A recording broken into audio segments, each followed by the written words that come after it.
කම් කරාලා ඔබ රහසින් මා දිහා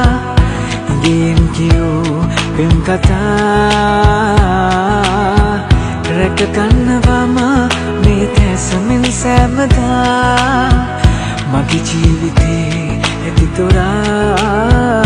පෙර අත්බවේ